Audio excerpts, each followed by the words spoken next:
Hello, everyone. Good morning. So, in today's lectures, we will see the previous SEO works. SEO જે છે એનું પહેલાં જે work હતું એ શું હતું એ આપણે આગળ જોતા હતા હિસ્ટોરિકલ પ્રોગ્રેસની અંદર. તો અહીંયા પણ તમારી પાસે શું કહે છે કે પ્રિવિયસલી એસઈઓસ જે છે એ કયું કામ કરે છે, કેવી રીતના કામ કરે છે એની વાત કરવાની છે. Whenever we start the SEO for a particular website, we need to find out which SEO activities have been carried out previously on this website. કે જ્યારે તમે કોઈ એસઈઓ પર્સન તરીકે કામ કરવાનું સ્ટાર્ટ કરો છો તો એવા ટાઈમ ઉપર તમારી પાસે એક ક્વેશ્ચન થશે કે જે એસઈઓનું કામ છે ક્યાંથી સ્ટાર્ટ કરું, શું કામે કે તમને ખબર નથી કે એસઈઓ એક્ટિવિટીઝ જે છે પર્ટિક્યુલરલી ક્યાંથી સ્ટાર્ટ થાય છે. અહીંયા શું કહે છે કે પર્ટિક્યુલર કોઈ વેબસાઇટ જે છે એમાંથી તમને કંઈ ફાઇન્ડ આઉટ કરવાનું કહે છે તો તમે કઈ વસ્તુ જે છે પ્રિવિયસલી તમારી વેબસાઇટ જેમાં ચેક કરશો તો એ જે છે એ તમારે ચેક કરવાનું છે જ્યારે તમે એસઈઓ તરીકે કોઈ પણ વર્ક કરો છો ત્યારે. There may be a lot of valuable data that such as a log of changes that can be useful for analysis purpose. કે અહીંયા તમારી પાસે ઘણા બધા એવા ડેટા છે કે જેનો તમારે એનાલિટિકલ પર્પઝ માટે યુઝ કરવો છે તો તમે યુઝ કરી શકો છો. ઘણી વખત તમને ખ્યાલ હોય તો આપણે આગળ પણ એક વખત વાત થઈ હતી લોગ ફાઇલની, કે લોગ ફાઇલ જે છે એ તમને હેલ્પફુલ થશે જ્યારે તમારા ડેટા જે છે એ જોઈએ છે ત્યારે. લોગ ફાઇલનો યુઝ કરી અને તમારે ડેટા એનાલિસિસ કરવું છે તો ડેટાનું તમે એનાલિસિસ પણ કરી શકશો. સિમ્પલ એક્ઝામ્પલ્સ છે કે તમારી પાસે સેમેસ્ટરના રિઝલ્ટ આવી ગયા છે. અત્યારે તમે લોકો સેમેસ્ટર 5ની અંદર છો. હવે તમારે તમારા પોતાના રિઝલ્ટ જે છે એનું એનાલિસિસ કરવું છે તો તમે શું કરશો તો કે દરેક સેમેસ્ટરના રિઝલ્ટ જે છે પહેલાં તો કલેક્ટ કરશો, પછી દરેક સેમેસ્ટરના જે સબ્જેક્ટ છે એ સબ્જેક્ટના નામ લખી એની સામે તમે માર્ક્સ જે છે એ મૂકશો. હવે માર્ક્સ જે તમે મૂકો છો એ કેવી રીતના મૂકવાના છે તો કે તમને ઇન્ટરનલ માર્ક્સ કેટલા આવ્યા છે, તમારી પાસે યુનિવર્સિટી એક્ઝામમાં કેટલા માર્ક્સ છે જે 70 આઉટ ઓફ માર્ક્સ આવે છે, પ્રેક્ટિકલ સબ્જેક્ટ છે તો પ્રેક્ટિકલ સબ્જેક્ટમાં કેટલા માર્ક્સ આવ્યા છે. તો હવે તમારી પાસે બધા સબ્જેક્ટના માર્ક્સ આવી જાય છે 1 થી 6 સેમેસ્ટરના કે 5 સેમેસ્ટરના કે 4 સેમેસ્ટરના. તો હવે એના ઉપરથી તમે બધાનો ટોટલ કરો અને પછી એનું તમે જે મીન ડેવિએશન યા તો એવરેજ જે તમે કેલ્ક્યુલેટ કરો દરેક સબ્જેક્ટની તો એના ઉપરથી તમે એનાલિસિસ કરી શકો કે ભાઈ તમારી પાસે જે માર્ક્સ આવ્યા છે એ માર્ક્સ તમને ઇન્ટરનલમાં વધારે માર્ક્સ આવ્યા છે, પ્રેક્ટિકલમાં વધારે માર્ક્સ આવ્યા છે, કે પછી યુનિવર્સિટીની જે એક્ઝામ લેવાની હતી જે 70 આઉટ ઓફ માર્ક્સ તમને આપવામાં આવેલા હતા એમાં તમારી પાસે વધારે માર્ક્સ છે એ તમે ચેક કરી શકો છો. જેનાથીને શું થાય કે તમારે આગળના સેમેસ્ટરની અંદર ધેટ મીન્સ કે તમારે સેમેસ્ટર 5 અને સેમેસ્ટર 6ની અંદર કઈ રીતના પ્રિપેરેશન કરવાની છે કે જેનાથીને તમારું રિઝલ્ટ જે છે એ સારામાં સારું તમને મળી શકે. સારામાં સારું તમારે જે રિઝલ્ટ જોઈએ છે, તમારે જે પ્રિપેરેશન કરવી છે એક્ઝામ રિલેટેડ તો તમને ખ્યાલ આવે છે. તો આ વસ્તુ જે છે એ શું છે તમારી પાસે હિસ્ટોરિકલ ડેટા જે છે તમારી પાસે જે લોગ ફાઇલ હતી મીન્સ કે તમારી પાસે અહીંયા કમ્પ્યુટર ટર્મ્સની અંદર શું કહે છે કે જે વેબસાઇટ છે એ વેબસાઇટની અંદર પણ લોગ ફાઇલ જે છે એપ્લિકેશન સ્ટોર કરતી હોય છે. કોઈ પણ વેબસાઇટ હશે, કોઈ પણ સોફ્ટવેર હશે, ઇવન તમારું જે કોમ્પ્યુટર પીસી લેપટોપ જે છે એની અંદર પણ એક લોગ ફાઇલ જે છે એ જનરેટ થતી હોય છે. આ લોગ ફાઇલની અંદર શું હોય છે કે યુઝર દ્વારા જે કોઈ પણ એક્ટિવિટીઝ કરવામાં આવે છે, ઇવન સેકન્ડની અંદર તમે કોઈ ટાસ્ક ચેન્જ કરો છો, તો એની પણ એક એન્ટ્રીઝ જે છે, એની પણ એક ઇન્ફોર્મેશન જે છે એ લોગ ફાઇલની અંદર હશે. કદાચ તમને ખ્યાલ ના હોય તો તમે સર્ચ કરી લેજો. તમારા કોમ્પ્યુટર સિસ્ટમની અંદર પણ લોગ ફાઇલ જે છે એ સ્ટોર થતી હોય છે કે ક્યારે તમારી સિસ્ટમ સ્ટાર્ટ થઈ છે, ક્યારે તમારી કોમ્પ્યુટર સિસ્ટમ બંધ કરવામાં આવી છે.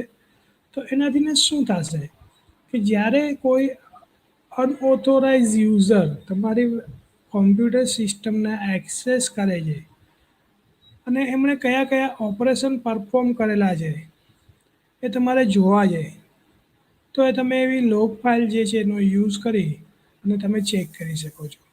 તો અહીંયા એસઈઓ પર્સન તરીકે વેબસાઇટની વાત કરવામાં આવે છે કે તમારી જે વેબસાઇટ છે એ તો તમારા જે બિઝનેસ રિલેટેડ છે, કોઈ પણ વેબસાઇટ છે એની લોગ ફાઇલ જે છે એ લોગ ફાઇલ મેળવી અને તમારે શું કરવાનું છે, એનું એનાલિસિસ કરવાનું છે.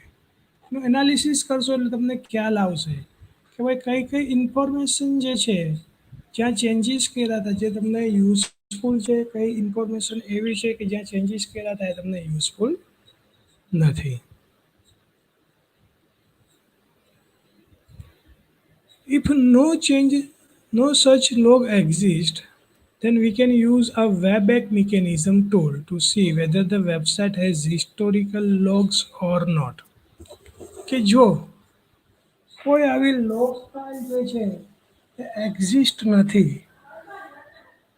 એ તો તમારી પાસે અવેલેબલ નથી, તો એવા ટાઈમ ઉપર તમારે શું કરવાનું છે તો કે વેબેક મેશિન ટૂલ્સ જે છે એ માર્કેટની અંદર અવેલેબલ છે.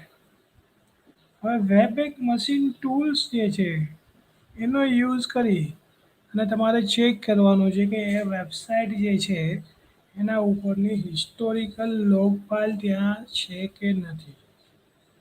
વેબેક મશીન ટૂલ્સ જે છે શું કરશે એ ચેક કરશે તમારી જે વેબસાઇટ છે એની ઉપર કે આવી કોઈ log file, historical log file જે છે ત્યાં છે કે નથી. This tool provides a snapshot of what the site looked like at various points of time. કે આ વેબેક મશીન ટૂલ્સ જે છે એ શું કરશે, તમને એવી પણ ઇન્ફોર્મેશન આપશે કે જે તમારી વેબસાઇટ છે એની અંદરના સ્નેપશોટ, મીન્સ કે તમે જે સ્ક્રીનશોટ કહો છો એ સ્ક્રીનશોટની વાત કરે છે. એ સ્ક્રીનશોટ જે છે એ પણ તમને આપશે જેનાથીને શું થાય, તમારે અલગ અલગ પોઈન્ટ્સ જે છે એ જોવા છે તો એ તમે ત્યાંથી જોઈ શકો છો. આ વેબેક મશીન ટૂલ્સ જે છે એ કઈ રીતના તમારી પાસે વર્ક કરે છે, કેવું છે એ તમારે જોવું હોય તો તમે જ્યારે ગૂગલ ઉપર જશો અને ત્યાં જઈ અને સર્ચ કરશો કે વેબેક મશીન ટૂલ્સ જે છે એ શું છે, તો તમને ડિટેલ્સ જે છે એ પ્રોવાઈડ કરશે. સપોઝ તમારે એવી ઇન્ફોર્મેશન જે છે એ જોવી છે કે ભાઈ આ વેબેક મશીન ટૂલ્સ જે છે એ કઈ રીતના કામ કરે છે. તો એવા ટાઈમ ઉપર તમારે શું કરવાનું છે તો કે તમારી પાસે જે કોઈ પણ બ્રાઉઝર હોય એ બ્રાઉઝરના ગૂગલમાં જવાનું છે, સર્ચ કરવાનું છે, સર્ચ એન્જિન ઉપર જઈ અને ત્યાં તમારે શું કરવાનું છે, વેબેક મશીન ટૂલ્સ જે ગૂગલ તમારી પાસે છે એ ગૂગલ ઉપર તમારે ટાઈપ કરવાનું છે વેબેક મશીન ટૂલ્સ. વેબેક મશીન ટૂલ્સ તમે ટાઈપ કરશો એટલે તમારી પાસે આ જે ફર્સ્ટ છે આર્કાઇવ .org અથવા web.archive.org આ બંનેમાંથી કોઈ પણ એક વેબસાઇટ જે છે એ તમારે સિલેક્ટ કરવાની છે. બંને તમારી પાસે વેબેક મશીન ટૂલ્સની જ વેબસાઇટ છે.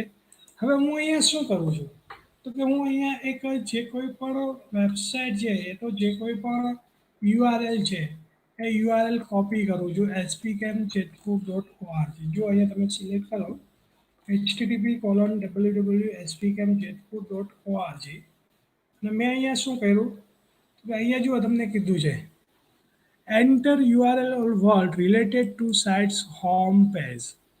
તો અહીંયા હું શું કરું છું એન્ટર કરું છું મીન્સ કે કોપી કરું છું. હવે કોપી કરી લીધા પછી હું અહીંયા શું કરું છું તો કે સર્ચ કરાવું છું એટલે એન્ટર આપું છું.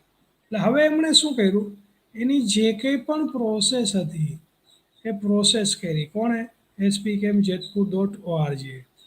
એની અંદર જુઓ તમને આ ટાઈપનું રિઝલ્ટ મળ્યું જો this calendar view maps the number of times http was crawled by the webpack machine, not how many times the site was actually updated. More information about frequently asked and questions.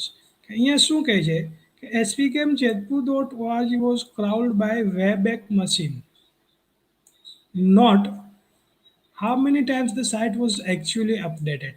કે એને એ નથી ખબર કે કેટલી વખત site જે છે એ actually update થયેલી છે. અહીંયા જુઓ જ્યાં મેં અત્યારે કર્સર રાખ્યું છે ત્યાં તમે જુઓ નીચે ટૂલ ટીપમાં તમને બતાવે છે એક્સપ્લોર કેપ્ચર્સ ફોર ધીસ યુઆરએલ. એટલે આ યુઆરએલ્સ ઉપર તમારી પાસે જે કોઈ પણ કેપ્ચર્સ છે તમને આપે છે. બીજું તમારે અહીંયા જુઓ 2019 એના ઉપર આપણે રાઈટ ક્લિક કરી અને ચેક કરીએ વ્યૂ કરીએ તો અહીંયા તમારી પાસે રિઝલ્ટ જે છે એ તમને જે તે મંથ જે છે એનું તમને બતાવશે. હવે અહીંયા જુઓ તમારી પાસે શું આપ્યું છે કેલેન્ડર્સમાં કલેક્શન છે ચેન્જીસ છે સમરી છે અને સાઇટ મેપ છે. હવે હું અહીંયા રાઈટ ક્લિક કરીને સાઇટ મેપ ઓપન કરું છું વેબએક મશીન ઉપર. તો વેબએક મશીન ઉપર હું જ્યારે એનો સાઇટ મેપ ઓપન કરું છું ત્યારે મારી પાસે જુઓ આ ટાઈપમાં રિઝલ્ટ આવે છે કે જે શું કહે છે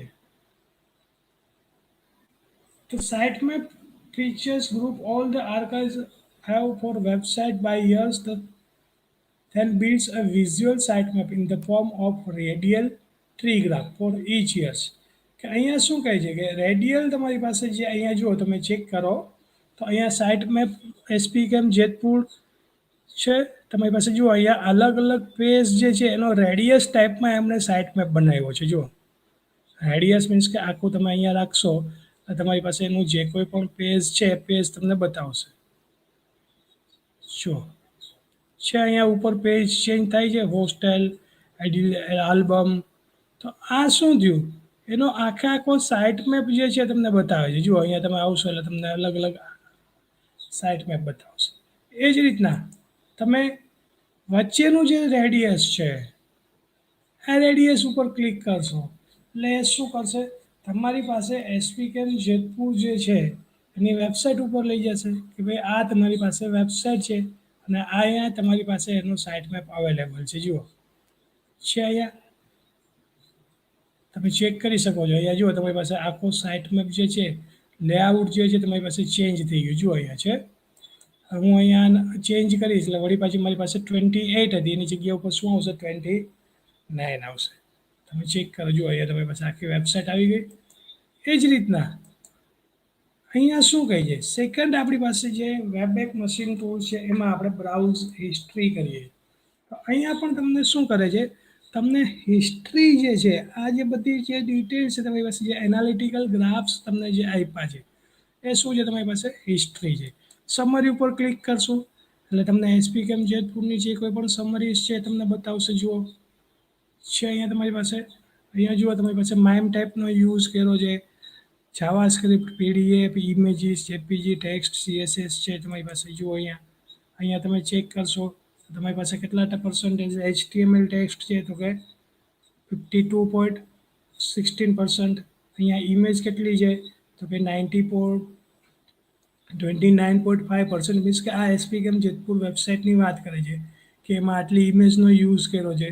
આ શું છે તમારી પાસે એપ્લિકેશન જાવાસ્ક્રિપ્ટ કેટલા પર્સન્ટેજ યુઝ કર્યો છે css કેટલા પર્સન્ટ છે જે png ઇમેજ કેટલી છે gif કેટલી છે અને વચ્ચે જુઓ તમારી પાસે નાનો એવડો એપ્લિકેશન pdf મીન્સ કે pdf ફાઇલ કેટલી છે એ ઇન્ફોર્મેશન પણ તમને અહીંયાથી આપે છે. અહીંયા જુઓ તમારે આ અહીંયાથી જોવું હોય તો અહીંયાથી પણ તમને ઇન્ફોર્મેશન પ્રોવાઈડ કરે છે કે spcam જેતપુરને તમે જે યુઆરએલ્સ કેટલા છે નવા યુઆરએલ્સ કેટલા છે જૂના કેટલા છે કેટલા કેપ્ચર્સ ત્યાં છે કી સમરી ફોર હોસ્ટ ડોમેનની અંદરની તમારે સમરી જોતી હોય તો નવા યુઆરએલ્સ એમાં કેટલા આવ્યા હતા? જો અહીંયા તમારી પાસે આપ્યું છે કેપ્ચર્સ કેટલા થયા છે, અત્યારે કેટલા યુઆરએલ છે, ન્યૂ યુઆરએલ તમને કેટલા મળેલા છે? 2020ની વાત કરીએ છીએ આપણે. જો અહીંયા તમારી પાસે 100 ન્યૂ યુઆરએલ્સ છે, કેપ્ચર્સ થયેલા કેટલા છે? 261. તો એ જ રીતના તમારે માઇમ ટાઈપ સમરી જોતી હોય તો એ પણ તમને અહીંયાથી મળશે યર વાઇઝ. તો આ બધી ડિટેલ્સ જે છે તમે કલેક્શનમાં જાશો તો અત્યારે તમારી પાસે બીટા વર્ઝન છે તો એમાં પણ તમને ઇન્ફોર્મેશન આપશે કેટલું ક્રાઉલિંગ થયું છે અલગ અલગ વેબસાઇટ્સ ઉપર, મંથ વાઇઝ તમને ડિટેલ્સ જે છે જોઈએ છે તો તમને આપશે. ત્યાર પછી તમારી પાસે કેલેન્ડર્સ જે આપણી પાસે પહેલા ઓપ્શન હતો એમાં જોયું કે ભાઈ કેટલું તમારી પાસે વ્યૂ થયું છે. તો આ રીતના તમારી પાસે વેબેક ટૂલ જે છે એ પણ તમને શું કરે છે, હેલ્પ કરે છે. જ્યારે તમારે કોઈ પણ રિઝલ્ટ જોતું હોય તો રિઝલ્ટ મેળવવા માટે તમને શું કરે છે, હેલ્પ કરે છે કે તમારે જે રીતના રિઝલ્ટ જોઈએ એ રીતના તમને આપી શકે છે.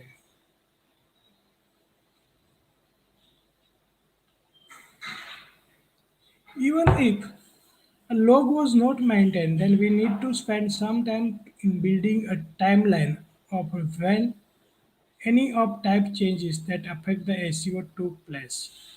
કે ઘણી વખત વેબસાઇટ ઉપર લોગ ફાઇલ જનરેટ થયેલી નથી, તો હવે લોગ ફાઇલ જનરેટ થયેલી નથી તો એવા ટાઈમ ઉપર તમારે શું કરવું પડશે, તો કે તમારે ચેન્જીસ કરવા પડશે.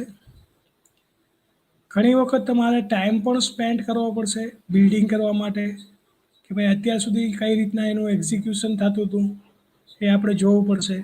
એમાં કઈ કઈ ઇફેક્ટ આવેલી છે એ પણ ચેન્જ કરવી પડશે. We need to particular see whatever we can get copies of exact recommendation the prior SEO consultant made as it would help with the timeline and specification of the changes made. કે જ્યારે તમારી પાસે આવા કોઈ changes આવે છે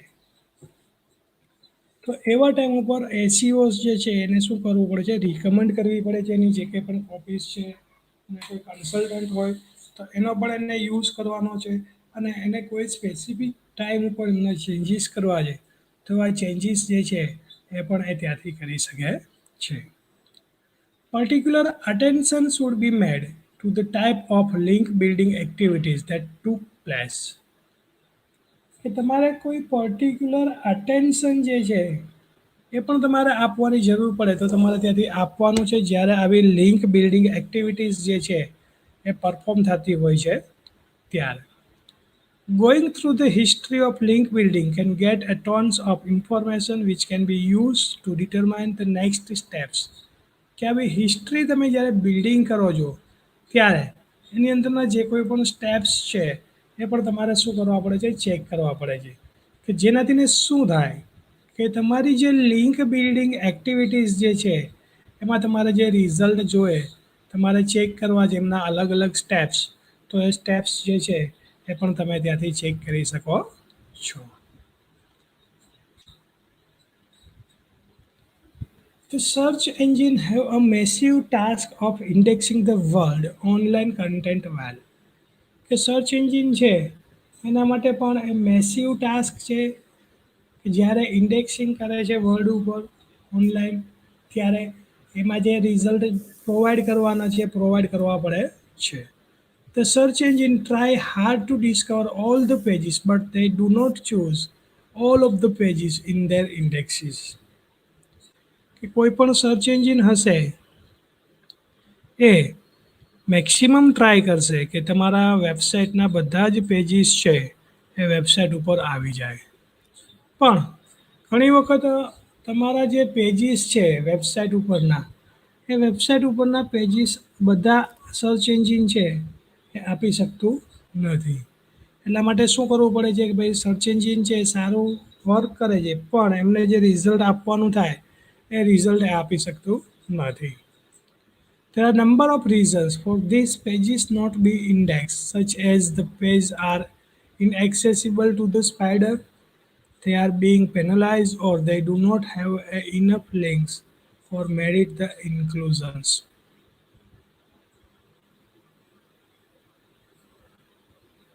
કે search engine છે એ સર્ચ એન્જિનની અંદર બધા જ પેજ જે છે એ તમારી પાસે ઇન્ડેક્સ નથી આપી શકતા. એની પાછળના ઘણા બધા રીઝન જે છે એ હોય છે. એમાંથી એક રીઝન એવું હોય છે કે જે સર્ચ એન્જિનનું સ્પાઈડર છે એ તમારા પેજને એક્સેસ કરી શકતું નથી. ઘણી વખત તમારું પેજ જે છે ઇનએક્સેસિબલ હોય છે, જે સ્પાઈડર એને એક્સેસ નથી કરી શકતું. ઘણી વખત પેજ જે છે એ પેજને પેનલાઇઝ કરવામાં આવ્યું હોય છે. તો પેનલાઇઝ કરેલા પેજ જે છે એ સર્ચ એન્જિનનું સ્પાઈડર છે એને એક્સેસ નથી કરતું. યા તો એની અંદર જે કંઈ પણ વધારાની તમે લિંક્સ પ્રોવાઈડ કરેલી છે, ઇન્ક્લુઝન લિંક્સ, તો એવી લિંક પણ ત્યાં અવેલેબલ ના હોય. તો એવા ટાઈમ ઉપર તમારી પાસે જે સર્ચ એન્જિન સ્પાઈડર છે એને ક્રોલ કરશે નહીં. તો આવી ઇન્ફોર્મેશન જે છે એ પણ જ્યારે તમે લોગ ફાઇલ્સ ચેક કરો છો, જ્યારે તમે એસઈઓ વર્ક્સ કરો છો ત્યારે ચેક થતી હોય છે. When we start or launch a new site or add a new content to an existing site, or if we are having a large site, then it is not necessary that all pages make into the index. To know this, we need to track the indexing level of the site. કે જ્યારે તમે કોઈ site જે છે એને launch કરો છો, નવી સાઇટ તમારી પાસે છે, કોઈ કન્ટેન્ટ જે છે તમે એડ કરો છો એક્ઝિસ્ટિંગ સાઇટ ઉપર, અને એવા ટાઈમ ઉપર તમારી જે વેબસાઇટ છે એ વેબસાઇટના કન્ટેન્ટ જે છે એ પણ ઘણા બધા છે. લાર્જ સાઇટ છે, સપોઝ એમેઝોન છે, ફ્લિપકાર્ટ છે, કે કોઈ બીજી એવી ઈ કોમર્સ વેબસાઇટ છે કે જેમાં ઘણી બધી ડિટેલ્સ જે છે અવેલેબલ હોય છે. તો એવા ટાઈમ ઉપર બધા જ પેજ જે છે એ ક્રોલ થાય એવું નેસેસરી નથી. શું કામે? કે જ્યારે તમારા પેજ જે છે એ વેબસાઇટ ઉપર ટ્રેક થશે તો એવું ઇન્ડેક્સિંગ લેવલ જે છે સાઇટનું એ પણ તમારે શું કરવું પડશે? ચેક કરવું પડશે. કે જેનાથી ને તમારે જે રિઝલ્ટ મેળવવાના હોય એ રિઝલ્ટ તમને મેળવીને આપે છે કે નહીં.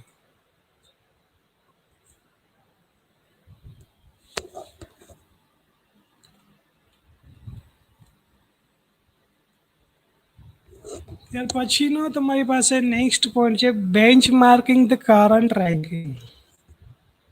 અહીંયા શું કરવાનું છે તમારે?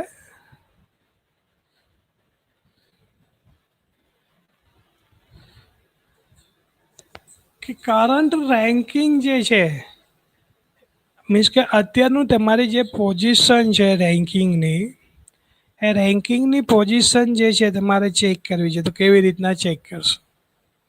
Most of the organisation like to check their search ranking of website. કે ઘણી બધી વેબસાઇટ જે છે એ તમારી જે વેબસાઇટ છે તો એમની જે વેબસાઇટ છે એનું રેન્કિંગ જે છે એ ચેક કરતી હોય છે કે ભાઈ એમનું રેન્કિંગ કેટલામું છે. સીઆરપી પેજ ઉપર એમને સર્ચ કરે છે તો કયા પેજ